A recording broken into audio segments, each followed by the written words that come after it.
On November 9th, 2005, at 6:11 a.m., a panicked 911 call was received in the town of Robinson, Texas. The woman on the line spoke quickly and fearfully, saying that the back door was open and her husband was lying in a pool of blood. When the first police officers arrived 3 minutes later, they were met with a shocking scene. Weapons neatly stacked in the front yard, an open back door, and a man lying in the master bedroom, face to face with death. 31-year-old Keith Gentry is found shot in the head in his own home, in his own bed. His 3 young sons are asleep across the hall. What appears to be a robbery soon reveals a truth that will horrify the police, because detectives realize something is very wrong shortly after the incident. So what really happened that morning in this quiet town? Who wanted Keith Gentry dead? And why couldn't even those closest to him see the truth? Today, we'll take a close look at one of the darkest sides of trust and betrayal. If you're ready, let's begin. September 2nd, 1974. In Waco, Texas, Wayman E. and Glenda Lathern Gentry welcomed a baby boy into their arms. His name was Keith. He grew up with his 2 sisters in the town of Robinson. Robinson was a quiet, peaceful American town just outside Waco, where everyone knew each other. Those who knew Keith described him as handsome, outgoing, and well-liked. He was a typical Texas kid who loved drinking beer, dancing, and deer hunting in his youth. He was very close to his family, especially his parents. By the mid-1990s, Keith was studying drafting and welding at Texas State Technical College, and it was here that he met the woman who would change his life forever. Darlene Doskasio, born in 1974, was a blonde, attractive, and charismatic young woman. She was from Cameron, Texas.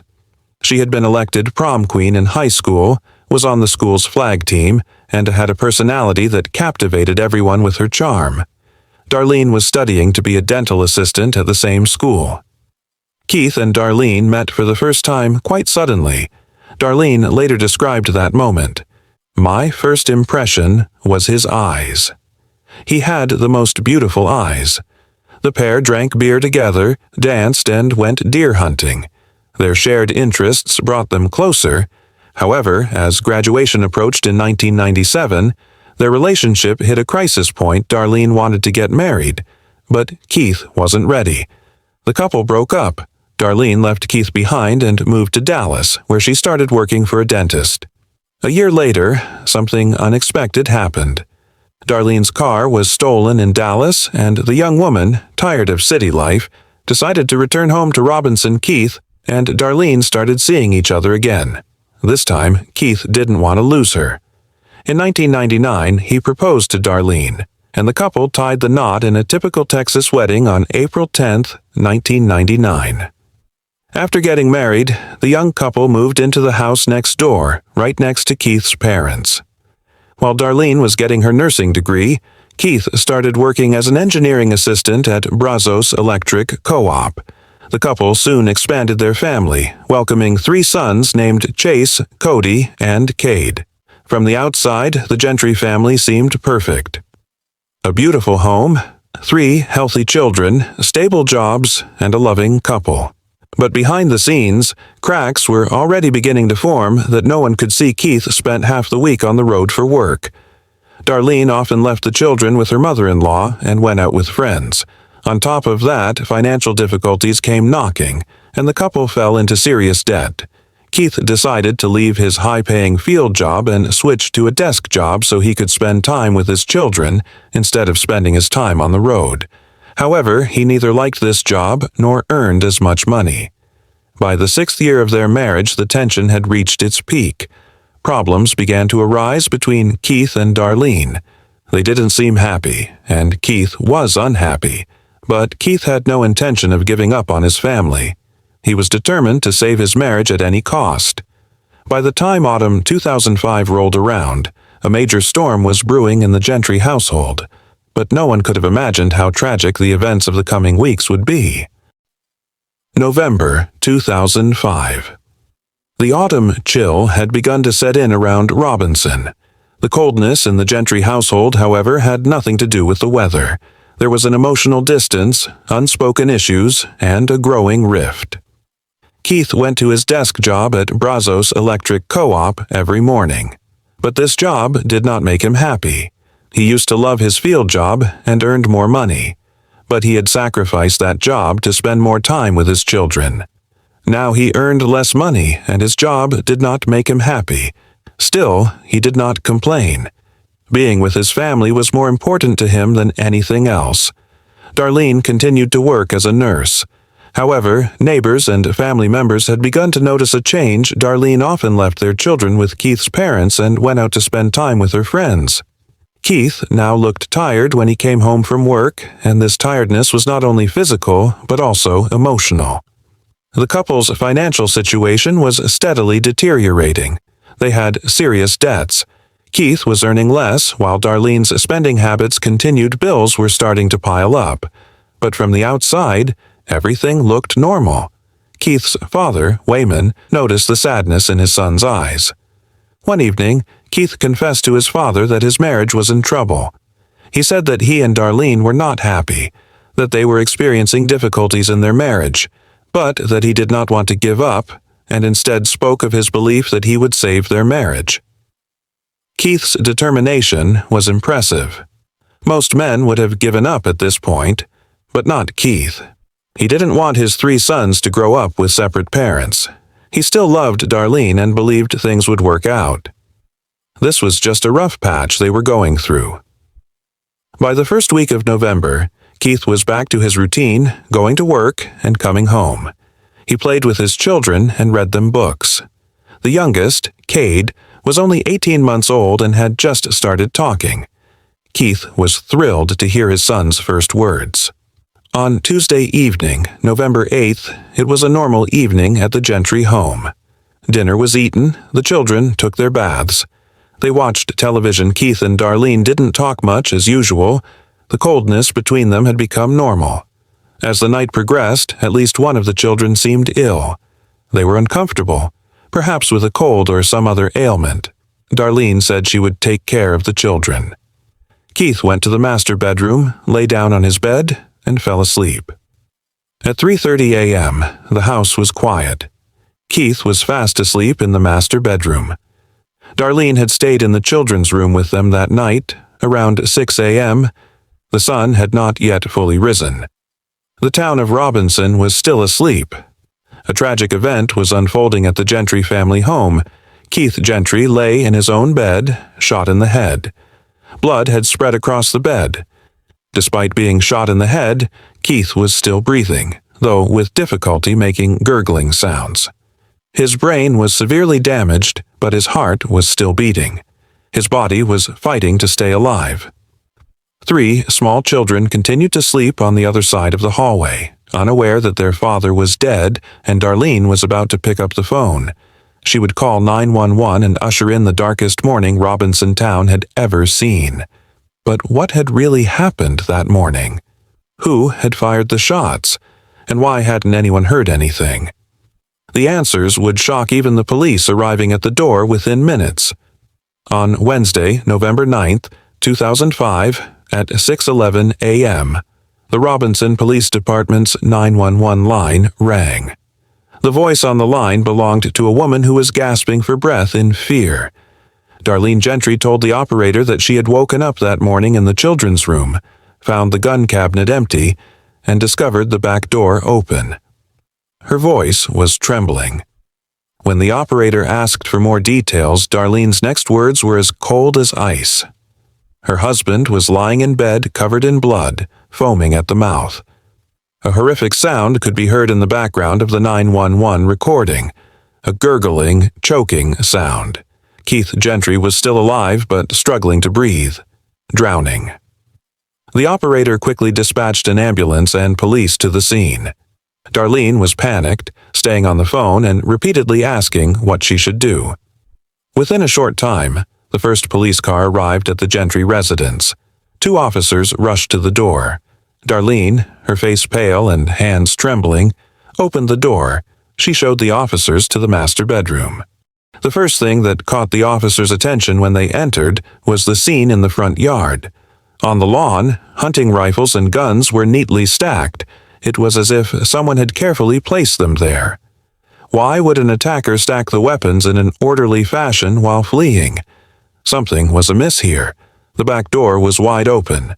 The door lock was intact, and there was no visible damage to the door frame.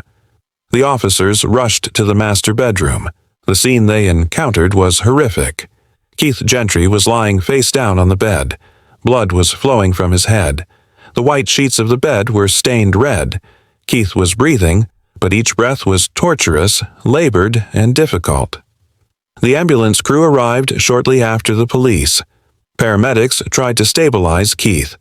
His condition was critical due to the bullet lodged in his skull, and he was losing a lot of blood. But Keith's heart was still beating. He was immediately placed on a stretcher and carried to the ambulance. The ambulance wasted no time and headed straight for the nearest hospital's emergency room. The police officers waiting outside looked at each other. Both were thinking the same thing. Something was wrong here. Detective Tracy O'Connor, an experienced crime scene investigator, arrived at the scene within 10 minutes. He walked around the house and examined the scene. Every detail raised questions in her mind. There was no forced entry into the house. How had a burglar gotten inside? The back door was undamaged, just open. It was as if someone inside had opened it. He looked at the gun cabinet. He stood in front of the glass and examined it carefully. Like the door, the glass was intact and undamaged. It hadn't been broken, but the cabinet was empty. When O'Connor checked the key rack, he saw that the cabinet key was there. The cabinet had been opened with a key. How could a thief have found the key? The guns in the yard were the strangest detail. One of the first things O'Connor noticed was the guns neatly stacked outside the house. This struck him as very odd. Why would an attacker, fleeing in panic, stop and take the time to carefully arrange the guns on the ground? O'Connor went back inside and wanted to talk to Darlene. Darlene still looked in shock. Her eyes were teary as she rubbed her hands together. O'Connor asked her to come to the station to give a statement. Darlene agreed, saying she wanted to help. 3 small children were in the next room. Neighbors had come over to look after them. Chase, Cody, and Cade didn't yet understand what had happened to their father. Keith's condition was critical. At around 7:30 a.m., the hospital called. Despite all efforts, brain death had occurred. The doctors had done everything they could, but the bullet had caused too much damage to the brain to be saved. Keith was put on life support. His family was given time to make a decision. Keith's parents, Waymon and Glenda, rushed to the hospital. Darlene was also taken there. Everyone was in shock, crying, but something caught Waymon's attention.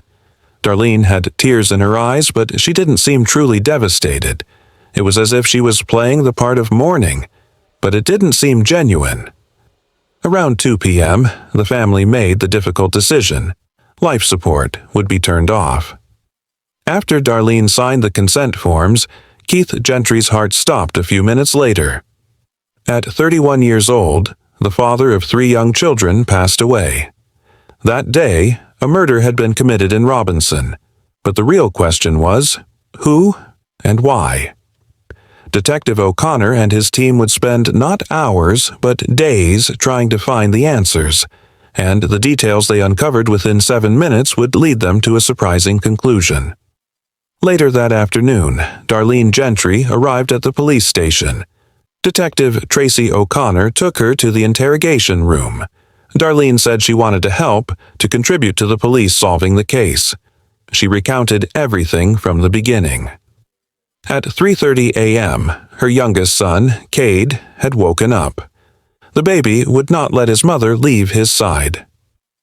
Exhausted, Darlene had stayed in the children's room and lay down on the bed with her 3 sons. She had turned on a movie on TV to calm them down. She had fallen asleep with them. She said that when she woke up at 5:15 a.m., she looked at the clock and decided to sleep for another 30 minutes. When she woke up at 6 a.m., she noticed that the back door was open. When she looked in the gun cabinet, she saw that it was empty and, panicking, ran to the master bedroom and found Keith in bed covered in blood. O'Connor listened. He asked questions. Darlene answered each one, but doubts began to form in the detective's mind. An hour later, after news came from the hospital that Keith had been declared brain dead, Darlene was taken to the hospital. In the afternoon, Darlene returned to the police station. This time, O'Connor's questions were sharper and more direct. Why hadn't they forced their way into the house? How had the glass cabinet been opened without breaking? Why hadn't Darlene, a nurse, intervened at all with Keith? Darlene tried to answer. In that moment, she was in shock and didn't know what to do out of panic. However, this did not convince O'Connor. At one point in the interrogation, Darlene understood what the detective was thinking. They saw her as a suspect. She immediately remained silent and exercised her right to an attorney, whereupon O'Connor stopped the interrogation and Darlene was released. But the investigation would continue. That same evening, Darlene allowed her home to be searched. After criminal investigators combed through the house, they found critical evidence at the bottom of the kitchen trash can. Inside latex gloves was a .22 caliber bullet casing, and gunshot residue was detected. The gloves were sent to the Texas Crime Lab for DNA testing. The results were shocking. Only 2 DNA profiles were found, Keith's and Darlene's. No one else's DNA was present. The theory of a third person had collapsed. Don't you think that if it really had been a burglary, there should have been someone else's DNA on those gloves? O'Connor and his team investigated the family's financial situation. What they found provided a strong motive. Keith had 2 life insurance policies worth a total of approximately $750,000. The beneficiary was Darlene. The couple also had tens of thousands of dollars in accumulated serious debts. On November 27, 2005, 18 days after Keith's death, police arrested Darlene Gentry on murder charges after gathering sufficient evidence. Bail was set at $50,000. After Darlene's arrest, something incredible happened. Keith's family believed in Darlene's innocence. Keith's mother, Glenda, told authorities they had the wrong person. Even more surprisingly, Keith's parents paid the $50,000 bail. Darlene was released that same evening. Darlene moved in with her children at Keith's parents' house. Although no one knew the truth yet, everything would change a few days later. Shortly after her release, Darlene called an acquaintance named Robert Pavelka. Pavelka had a piece of land for sale near Axtell. Darlene said she wanted to build a house on this land and make a fresh start. When Pavelka showed her the land, Darlene was thrilled. She was particularly drawn to the pond on the property. She said Keith had always wanted a place where he could fish with his sons. She described how wonderful it would be. But a few weeks later, Darlene called again. She had changed her mind. She no longer wanted the pond, she wanted it filled in. Pavelka found this sudden change very strange. She had been so excited about the pond, so why did she now want it filled in? Pavelka called a friend in law enforcement to share his suspicions. His friend put him in touch with the Texas Rangers. Rangers Matt Cawthon and Steve Foster assessed the situation and formed a hypothesis. Darlene might have thrown the murder weapon into the pond. They obtained permission from Pavelka to search the property. They called in a dive team from the Texas Department of Public Safety. After a 15-minute search of the pond, the divers found Keith's missing .22 caliber revolver. This was the gun Keith's father had given him. The Rangers then devised a brilliant plan. They asked Pavelka to call Darlene again and tell her that the pond needed to be drained before it could be refilled. They then set up a hidden video camera in the wooded area opposite the pond. They marked the spot where they found the gun by sticking a large stick in the ground. The trap was set. All that remained was to wait for the prey to arrive. As expected, Darlene arrived the next day. She was wearing waterproof boots that came up to her knees. She stood at the edge of the pond, scanning the area to see if anyone was watching. Then she waded into the water and walked straight to where the stick was. She began stirring the bottom with a stick. She was looking for the gun. Texas Rangers hidden among the bushes recorded every moment. The videotape showed Darlene searching for the exact spot where the gun was located. The game was over. Darlene was promptly arrested and taken to court. February 6, 2007. Darlene Gentry's trial began. The jury took their seats in the McLennan County courtroom, 8 women, 4 men. The prosecution team had prepared a strong case. The defense would have an uphill battle. In its opening statement, the prosecution said the case was simple. Darlene Gentry had killed her husband for the insurance money she had taken a man's life for $750,000. She had sacrificed Keith to get out of debt and start a new life. The first piece of evidence was presented: latex gloves found in the kitchen trash can. Inside were bullet casings, gunpowder residue, and only 2 people's DNA, Keith's and Darlene's. The forensic expert explained to the jury the glove's direct connection to the murder weapon. Second piece of evidence: crime scene photographs. An unbroken glass cabinet, an open back door, neatly stacked guns. Detective O'Connor explained to the jury how the scene had been staged. There were no signs of forced entry. The cabinet had been opened with a key.